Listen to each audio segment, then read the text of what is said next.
So it is a deeply flawed industry. It's a deeply flawed industry. And the reason I'm raising this is because I want to get to the heart of what you're saying about the impact of eucalyptus on Arabica. Because if I understand you correctly, Heleanna, what you're saying is Ethiopia being, I think, the fourth largest producer of coffee in the world, correct? Is it fourth? Fifth. Okay. The fifth largest coffee producer in the world is seeing a dramatic decrease in the yield of coffee, and that is not coming back because the eucalyptus has decimated the soil and taken the water supply. Is that correct? Absolutely. This episode is proudly brought to you by Mapper Forward's workshop, It's Time to Become a Coffee Consultant. Learn how to diversify your revenue streams and create freedom from your day job while saying goodbye to that alarm clock forever by becoming a consultant within the coffee industry or directly to consumers who have shifted towards home brewing and home roasting. Protect your income from challenging times in the coffee value chain by taking this course today. Go to mapperforward.coffee/workshops or click the link in the show notes for details. Welcome to the Daily Coffee Pro by Mapper Forward, friends. I'm your host, Lee Safar, and this is episode 3 of a super important series on the Daily Coffee Pro by Mapper Forward. Heleanna, we are talking about what's happening in coffee in Ethiopia. We are talking about what's happening with chat and what's happening with eucalyptus. We are talking about how everything is changing. And I suspect that if anyone has listened to the first 2 episodes of this series, they may be thinking, are things as serious as what these 2 women are saying? I want to ask you, as in this series, we're going to talk about the future of Arabica in Ethiopia. I want you to start by answering that question. How serious is this? Look, again, people can say, oh my God, Greeks are very dramatic, but I do believe it's very serious because I really see how fast this has happened. And I actually experienced 3-4 years of terrible coffee quality. And people complaining that Ethiopian coffee has a lot of Quakers, doesn't taste the same as before, but nobody really understanding why. Because they cannot imagine the why. Because they never really stopped to wonder why Ethiopian was so amazing in the first place. They just took it for granted. Right. You know, and look, there is something I absolutely, despise. I mean, I have to use strong words in our coffee world, okay? In the world in general, maybe, but the coffee world specifically. Mm-hmm. Most of the images you see of the farmers in Ethiopia specifically and in Africa in general are usually of poor farmers, very poor farmers, with no shoes and no clothes and a lot of kids. And yet we managed to romanticize that through our social media, showing their rigged hands holding the coffee berries, so romantic, in the shape of a heart, and throwing the berries on the air. And oh my God, so amazing. And then in Ethiopia, you come and it has an amazing culture that when people work together, they also sing together. So we like to videotape them. And it does sound amazing. Most of these people sing religious songs, thanking God. So it's actually very beautiful to record, very nice to be part of it. But then we forget that they walk back home barefoot in the mud. So there is this kind of glorification of the images we see. And we forget how actually the reality of these people is very tough. Okay? And I have not seen it in any other product. It's very funny. I don't see that in sugar. I don't see that in potatoes. I don't see that in tomatoes. I don't see that maybe cocoa. Because cocoa and coffee are very similar, but cocoa and chocolate have become such luxury products that we do not show the poor farmer because we want the luxury consumer to forget about the poor farmer because he's buying an amazingly beautiful box with a nice ribbon and a very good feeling by eating chocolate. Whilst coffee, we have perpetuated this image again and again and again. And it's really strange. If you go to Brazil, everybody expects that the large farmers are multimillionaires. There is this expectation, almost demand. I'm talking about the large farmers. Yeah. There are, of course, many small-scale, much poorer farmers, okay? And I'm talking specifically about Brazil. Because if you go to Colombia, you also have a lot of micro-holding farmers that they live in poorer conditions, but not as poor as Ethiopia. Actually, I have a client that made it very specific. He talks about the Latin America poverty and the African poverty. You know, it's so different. Because in Latin America, most of the basic needs are met. Like people do have electricity at home, they have food at home, and most of their kids go to school. Whilst in Africa, we still have a long way to achieve that. Okay? Yeah. It sounds like a lot of what you're saying could be fixed if there was government intervention. It's yes and no, meaning, yes, we need government intervention to understand and create a policy that will preserve coffee. And yes, we will make money out of coffee, but we will make much more money out of coffee. Right. You know? So and this is the key, I think, to create an interest. Yeah, we do have an amazing product, but it's not just to hang it on the wall or just to drink it in the morning. It is a product that can generate, in my humble opinion, which is based on numbers, at least 3 times or 4 times more to what we are actually generating for our country. Subsequently, for our economy, and further subsequently for our farmers. Okay? Tell me something. When you say that it could generate that much more, how much has it been depleted? Completely. Look, yes, you know, I have this argument with the foreigners all the time. Oh, Ethiopian coffee is very expensive. Very expensive for who? Because it's not so expensive for the consumer. It's definitely not expensive for the farmer. It doesn't generate the income we want for our country. So it is only expensive for the trader. Are you now, saying? Because, and again, people would argue, but no, the consumer cannot afford the price increases. Right. Yes, I accept that. But when you buy coffee at $3 per kilo and you sell it to €1 for 250 grams, there is a lot of margin there. Now, who takes the margin? The bigger roasters, which are not translating these margins into a better quality products for the consumer. So the consumer does buy a cheap and bad product. And we have also educated the consumer to accept that this is the price for coffee, this is the only price for coffee, and this is the only quality for coffee. And it's so much more complicated than what people might think. And what I'm about to say is specifically for producers who have this idea. I have seen thousands of profit and loss statements for roasteries and for cafes in my 10 plus years as a consultant and advisor in this industry around the world. Australia, America, UK. I consult in 14 different countries. And the unfortunate reality of what's happening is that what I'm about to tell you is the same everywhere.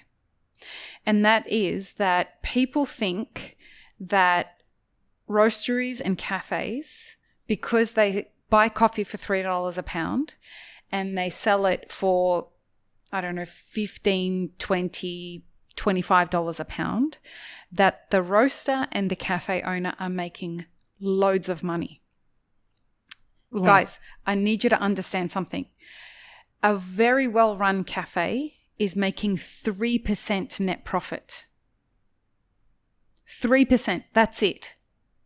So if you're bringing in, look, it's high revenue, but because they're paying such high wages and because they're spending so much money on rent and because it is so expensive for operating expenses to run these businesses, just because the COGS, the cost of goods sold, is so low, most of the time, even if they're fortunate enough to get their cost of goods sold below 30%, it costs them more than 70% to run their operating expenses. And this is where the problem is. And well-run roasteries are operating at somewhere around 8% net profit. So even though they're buying coffee at 3%, at $3 a pound and selling it at, let's say, $15 a pound roasted, B2B, their operating expenses are so high and their labor is so high that they're not making very much money at all. And this is where the problem is, because who's making the money in our supply chain? It's the landlords, it's the banks, it's the equipment manufacturers, it's the freight companies, it's the employees in the industry. The businesses are barely surviving. And now we have a saturated market. So if the producers are not making money and the roasters and the cafes are not making money, the traders are telling me that they're only making a tiny fraction, and the majority of their money they're making from hedging. Mm-hmm. Very true. So it is a deeply flawed industry. It's a deeply flawed industry. And the reason I'm raising this is because I want to get to the heart of what you're saying about the impact of eucalyptus on Arabica. Because if I understand you correctly, Heleanna, what you're saying is Ethiopia being, I think, the fourth largest producer of coffee in the world, correct? Is it fourth? Fifth. Okay. The fifth largest coffee producer in the world is seeing a dramatic decrease in the yield of coffee, and that is not coming back because the eucalyptus has decimated the soil and taken the water supply. Is that correct? Absolutely. So we have lower yields, as I told you, for complex reasons. One is aging trees. Two is badly managed trees. Even if you plant a new tree, you need to manage it. You need to stump it. Right. Father it, stump it, take care of it. And the farmer says, why do I bother to do all this job? For the meager income that I'm receiving and for the meager product that I'm actually receiving. So, where is the money? That's a very good question. Okay. I always wondered about that. Because as you say, roasters and coffee shops, specialty roasters and coffee shops, are hardly making any money because rents are very high, machinery is very expensive, and so on and so on. Mm-hmm. Then, farmers definitely are not making the money. And freighters are having their fixed rates.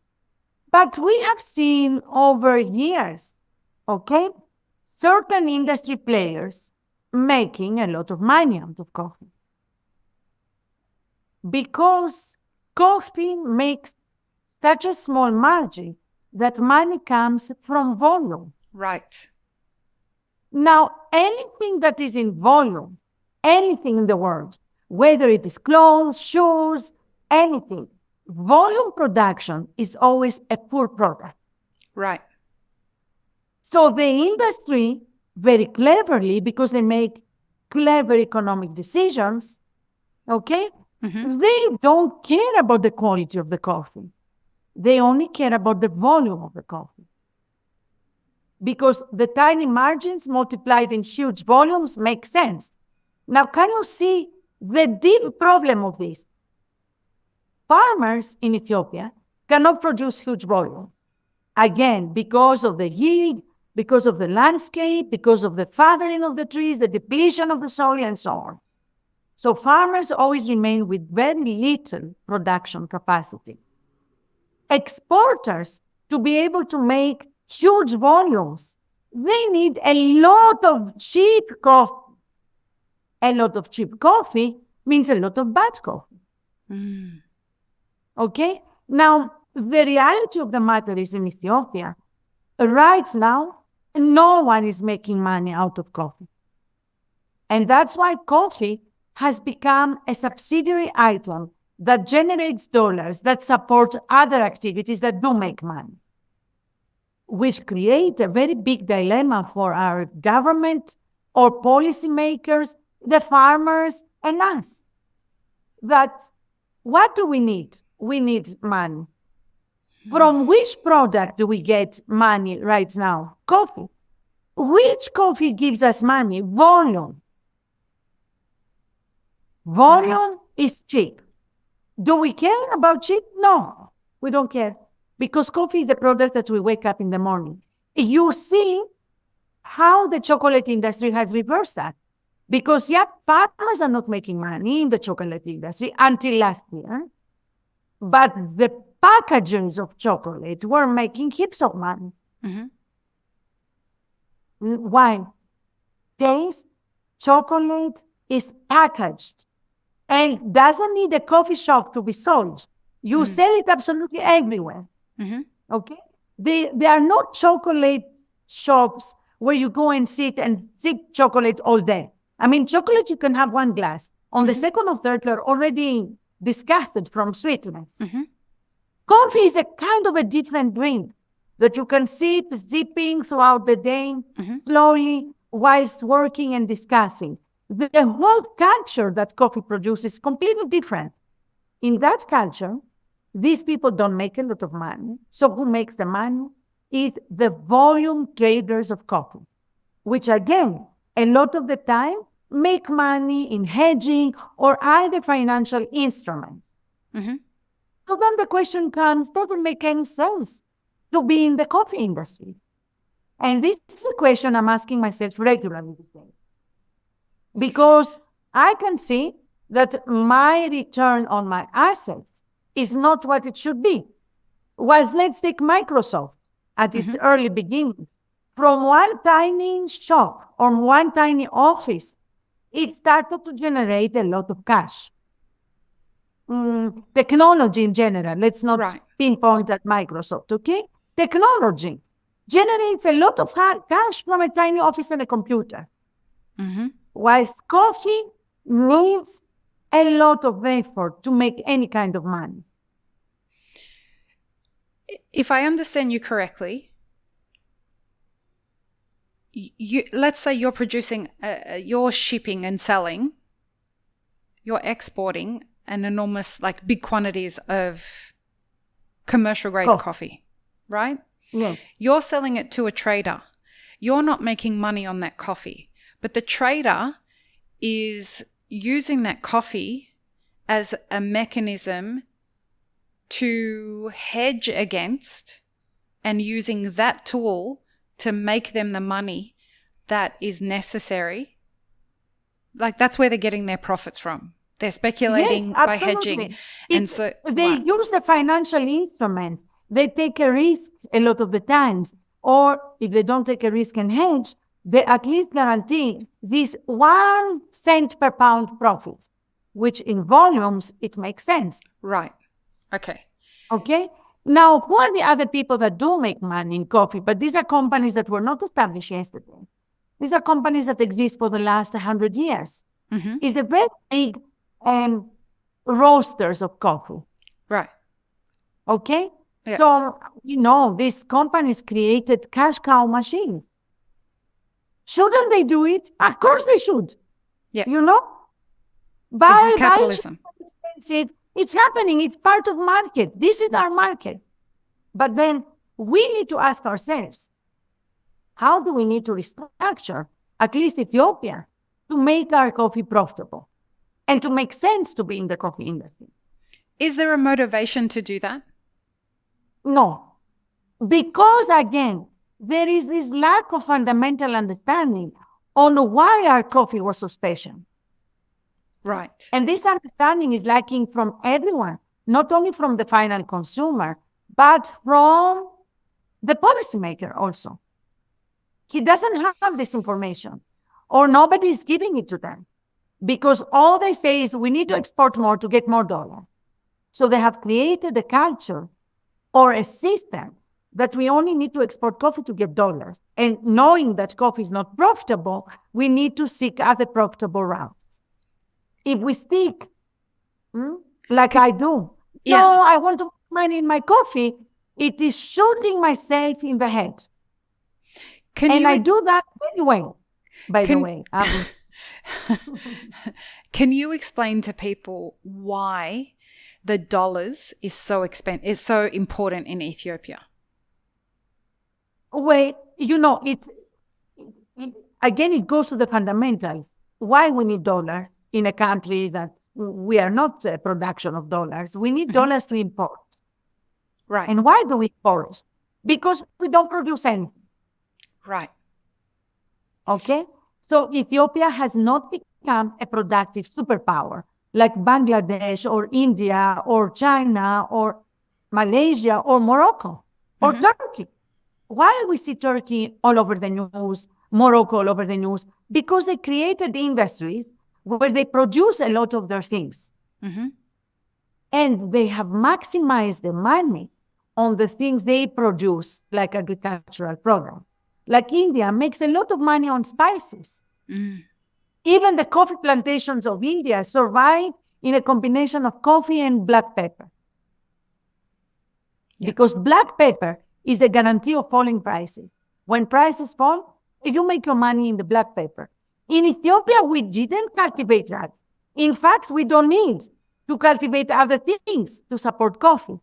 All we need to understand is that our coffee is so amazing that it cannot and should not be sold at $3 a kilo. A kilo, not a pound. $3 a pound means $6, $7 a kilo, which is a good price, a fair price.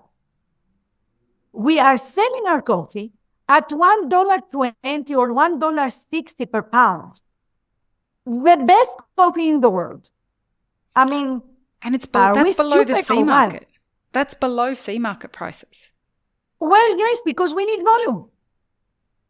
So right now, sea market is 220, I think. Today I didn't look because I get panicked, because it means sea market goes up, local prices go up. But buyers right now are not willing to pay these high prices. Because from Brazil and Colombia, from Rwanda and Uganda, they can get a very good coffee, not like Ethiopia, but much cheaper. And the industry has become accustomed to this cheap product. Right. Now, let's say we are a country fully independent with the best coffee in the world, okay? So we need to take the decision of how do we, one, preserve this amazing coffee, two, how do we market it like this amazing coffee that it is? And how do we produce also this amazing coffee? Meaning, how do we encourage the farmer to produce and to be encouraged to produce better and better and better quality, for which he's rewarded? Right. Okay? Can we do that? Absolutely convinced that we can. How? Look at Panama doing. Hold on. How, given that everything that you've talked about in these first 3 episodes and given what we know now after you've explained it to us about what's happening in Harar and what's happening everywhere from Sidama to Sidamo, right? We know this. You've explained it to us. What is the motivation? How are we going to get people who have such a short-term thinking and are in a poverty cycle? How do we get them to be as motivated as you about this? Show me the money. It's very simple. We need to be able to show them that this coffee can fetch a better price. How? By being of excellent quality. How? As a farmer, produce a better coffee by producing a better tree. Right. And as a farmer, we need to teach them how to maximize their yields and how to have even more trees. Yep. Now, this is a policy-making decision. This cannot come by any foreigner. It has to come by the policymakers. Everybody who says to me that coffee is not political, and a lot of people say to me, but is coffee really that political? All agriculture is political, guys. These days, These days, food security is highly politicized. It is a massive, massive problem. And you have to look at what is the motivating factor behind why governments make decisions that favor certain crops and the long-term viability of certain crops, like eucalyptus, over other crops like coffee and khat. And Khat, yeah. Well, my father used to tell me, but I used to think she was crazy for a long time, that governments want us to be subsided, calm. How? By consuming drugs. Yeah. Okay? I used to find, and that is a conspiracy theory now from a Greek. But I have seen it. Like, Yes. what is the best way to govern people is to keep them dumb. Yeah. And that's what's happening with the chat. Exactly, yes. Look at Yemen, such an amazing country with such beautiful people, such amazing architecture, such beautiful coffee, beautiful history, costumes. I don't know, every time I see anything Yemeni, I think, wow, this is beautiful.